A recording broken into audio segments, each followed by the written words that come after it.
शख्स के साथ में आया हूँ जिसने ये रास्ता देखा, वही मुझे बता सकता है कि कौन सा रास्ता है और मैं कहाँ जा रहा हूँ। ये पूरा देखो, ये काम है ऐसा और चले जा रहा है। ये देखो, ये हम चारों तरफ से समुंदर के बीच में हैं, एक टापू में घूम रहे हैं। ये देखो, ये देखो, ये देखो, गीदड़ है। और बस हम यहाँ तत्काल थोड़ी दूर में पहुँचने वाले हैं। ये हम पहुँच गए हैं, मतलब हनुमान जी जहाँ से कहते हैं पाताल लोक में गए थे।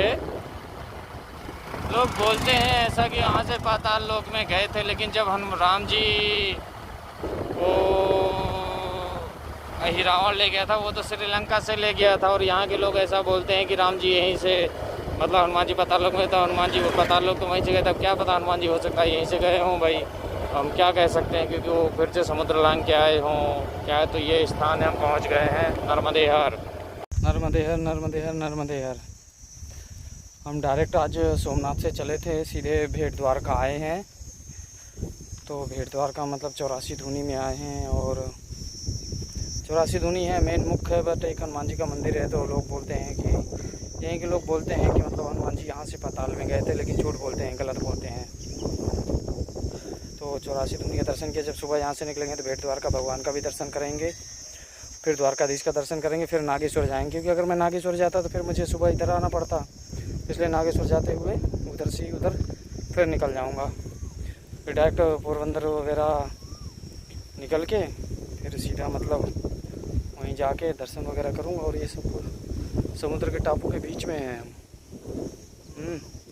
तो अभी हम मतलब जो है ना भेंट द्वारका 84 धूनी का दर्शन करवाते हैं आपको, नर्मदे हर। तो पहले हमने सोचा है कि जो 84 धूनी के पीछे एक टापू है, समुंदर है, तो समुंदर में चले जाते हैं, उसका दर्शन करके आते हैं हम। फिर उसके बाद में जो है ना 84 धूनी का आप सबको दर्शन करवाते हैं, नर्मदे हर। ये हम जा रहे हैं समुंदर के किनारे, 84 धूनी का जो टापू समुंदर वाला है ना, उसके किनारे जा रहे हैं। तो उसे जाते जाते बढ़िया आएंगे, आनंद लेंगे, नर्मदे हर। नहीं क्या है, जंगल में हम लोगों को अकेले रहने की आदत पड़ गई है। क्या है, चले जा रहे हैं, कोई डर नहीं, कोई भय नहीं, तो समझ में नहीं आता है। जंगल में ऐसा हो गया है ना, अकेले रहने की एकदम से आदत सा पड़ गया है, इसलिए कोई डर नहीं, कोई भय नहीं, किसी बात का कोई चिंता नहीं, अकेले चले जा रहे हैं। अब देख लो, ये पूरा एकदम जंगल है, सुनसान। ये साला कोई जानवर आए, कुछ भी आए, खा जाए, कोई मतलब नहीं। अकेले चले जा रहे हैं ना, मतलब कोई एक रूटीन सा बन गया है, अकेले रहने की आदत हो गई है ना, तो कोई डर नहीं लगता, कोई भय नहीं लगता है कुछ नहीं। वहाँ जाना समुद्र में सिर्फ गोमती चक्र के लिए, कि चलो गोमती चक्र ढूंढ के लाते हैं समुद्र के किनारे, क्योंकि यहाँ के समुद्र में गोमती चक्र बहुत प्राप्त होता है ना, इसलिए, और वो अच्छा भी होता है, उसके कारण से जा रहे हैं, और कोई कारण नहीं है बस। तो जैसे देखो, मेरे को ये शंख मिला। यहाँ कई बार इधर जो है ना दक्षिणावर्ती शंख भी मिलते हैं, तो इधर आने का चक्कर बस यही है। और ये देखो पूरा बंद है, और ये बायां हाथ का शंख है। इसको तो ये तो मेरे कोई प्रयोग का है नहीं, इसका क्या करूँ, कुछ भी नहीं करूँगा। ये लो, आ गए यहाँ किनारे में, समुद्र के किनारे। ये देखो पूरा, देख रहे हो, ये मतलब पानी यहाँ तक था, जो मतलब अब नीचे उतर चुका है, यहाँ तक पानी था। ये अब देखो, जैसे ये पड़ा है, बाहर निकला हुआ ये देखो, ये और ये पता नहीं क्या है, केकड़े की हड्डी है। केकड़े की हड्डी आ गई हाथ में ये, हाँ। और जैसे ये देखो, ये छोटे छोटे से शंख पड़े हैं, ये सब इत्यादि पड़े हुए हैं। हाँ, ये इस प्रकार से यहाँ गोमती चक्र वगैरह मिल जाते हैं। सीप होता है, ये सीप होता है, लेकिन ये सीप खंडित है। देखते हैं, अभी ढूंढते हैं क्या क्या मिलता है। नर्मदे हर, ये देखो, नर्मदे नर्मदे हर, नर्मदे हर। मुझको लगता है एक शंख वो पड़ा है, बाहर निकल के आया, वो देखो। और अगर ये शंख हुआ तो बल्ले बल्ले, एकदम साफ़ सुथरा शंख होगा। इधर गोमती चक्र बहुत कम मिलता है, द्वारका वाले में ज़्यादा मिलता है। बट ये शंख नहीं है तो कोई वैसा है, कचरा टाइप का है, ये शंख नहीं है।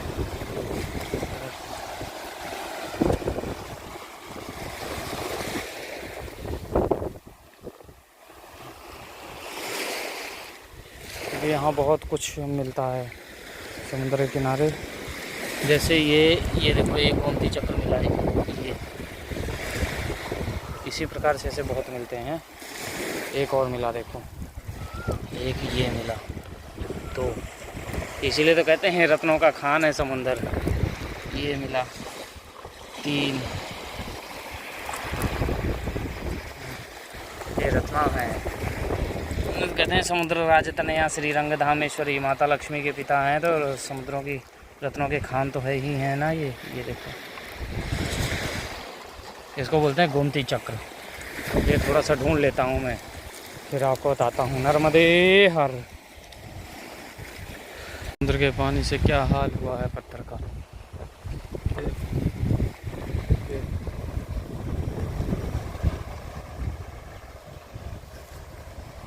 ये देखो,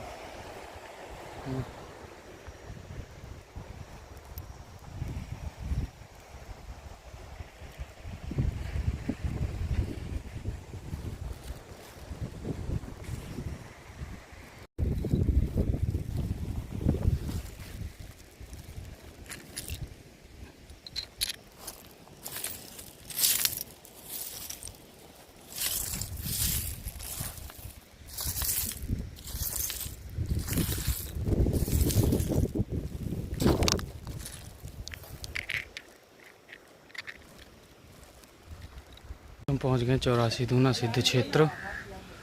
तो अभी देखो, मतलब आते हैं यहाँ पे वैकेशन के चलते, यहाँ भीड़ भाड़ बहुत रहता है। अभी वैकेशन आती है।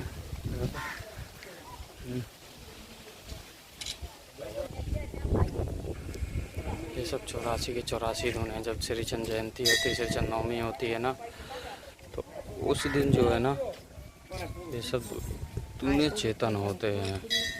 ऐसा था, यहाँ बाबा श्री चंद जी तपस्या करते थे, तो मतलब जो है ना 84 सिद्ध आके उनसे सिद्धियाँ झाड़ने लग गए थे। जब सिद्धियाँ झाड़ने लग गए तो मतलब जो है ना, बाबा जी ने उनके सबके धुनों की अग्नि अपने में ही समाहित कर लिया था।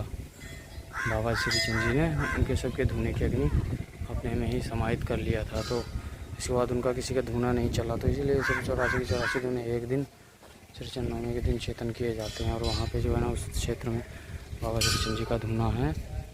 और ये है भेड़ द्वार का एरिया। 84 धुना बहुत ही सिद्ध क्षेत्र है, तपोस्थली। भगवान श्री चंद जी ने यहाँ पे उनके हाथ से शंख से लगाया हुआ मीठे तालाब का पानी भी है। नर्मदे हर। ये है 84 धुना, वो संतों के समाधि स्थल है।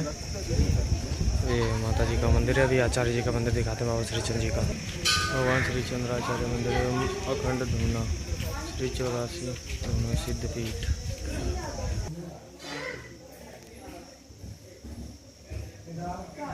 ये हमारे आचार्य बाबा श्री चंद जी महाराज।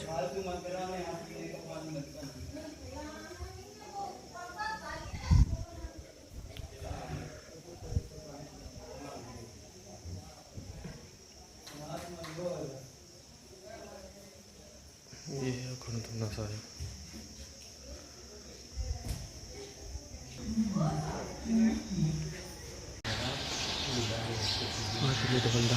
शैलावदेशं ज्ञान नमागर्गण्डं सकलगुण निधानं मानराणां विषं रघुपति भक्तं वात जातं नमामि।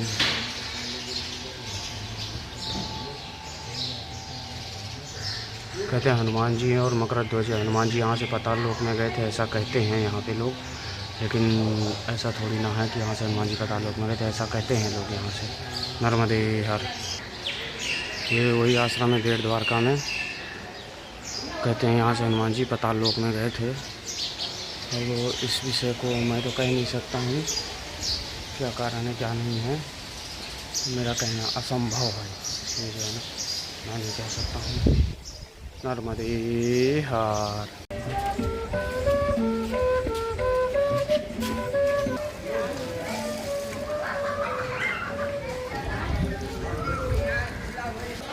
ये भेड़ द्वारका का द्वारकाधीश का मंदिर है, भेड़ द्वारका का इधर है, लेकिन मोबाइल वगैरह ले नहीं जाते हैं, अलाउ नहीं है।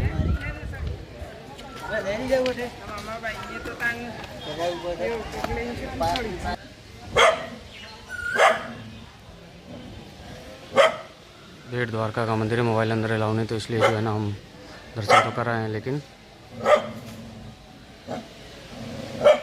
मोबाइल लेके नहीं जा रहे हैं। नर्मदे हर से प्रस्थान करके अब हम द्वारकाधीश का दर्शन करेंगे, फिर उसके बाद नागेश्वर महादेव का दर्शन करके, नागेश्वर ज्योतिर्लिंग महादेव का दर्शन करके फिर हम आगे बढ़ेंगे नर्मदा जी किनारे। नर्मदे हर।